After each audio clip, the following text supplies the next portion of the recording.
আসসালামু আলাইকুম। অনেকেই এটাকে বড় মুরগি ভাবেন, কিন্তু এটা আসলে টার্কি পাখি। টার্কি মুরগির মাংস কেন খাবেন? কারণ টার্কি মুরগিতে মাংসে প্রোটিনের পরিমাণ বেশি থাকে, সেই সাথে ফ্যাটের পরিমাণ কম থাকে। টার্কি তার সুন্দর পালক আর বড় আকৃতির জন্য খুবই পরিচিত। এই পাখিটাকে প্রথমে পাওয়া গিয়েছিল তুরস্কেতে, পরবর্তীতে আমেরিকানরা এটাকে নিয়ে এর নামকরণ করেছেন টার্কি। টার্কি তার গলার ঝুলন্ত অংশটি এর বিশেষ বৈশিষ্ট্য। খামারে টার্কি পালন অনেক জনপ্রিয় হয়ে পড়েছে, কারণ এর ওজন 5 থেকে 15 কেজি এবং তার বেশি হতে পারে। পুরুষ টার্কিকে বলা হয় টম এবং স্ত্রী টার্কিকে বলা হয় হেন।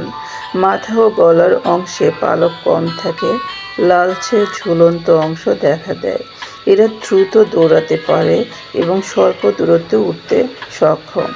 এই টার্কির মাংস কেন খাবেন? কারণ এতে প্রোটিনের পরিমাণ থেকে 25 থেকে 30 গ্রাম, সেই সাথে ফ্যাট থাকে 2 থেকে 8 গ্রাম এবং ক্যালোরির পরিমাণ থাকে 135 থেকে 180 ক্যালোরি। আয়রন রয়েছে পর্যাপ্ত, যা রক্ত তৈরিতে সাহায্য করে। এছাড়া জিঙ্ক রয়েছে, রোগ প্রতিরোধ ক্ষমতা বাড়ায়। এছাড়াও রয়েছে ভিটামিন B6 এবং B12, যা স্নায়ু শক্তির জন্য গুরুত্বপূর্ণ। এবং আরও একটা বিশেষ উপাদান রয়েছে সেলেনিয়াম, যা শরীরের জন্য কোষ সুরক্ষায় সাহায্য করে।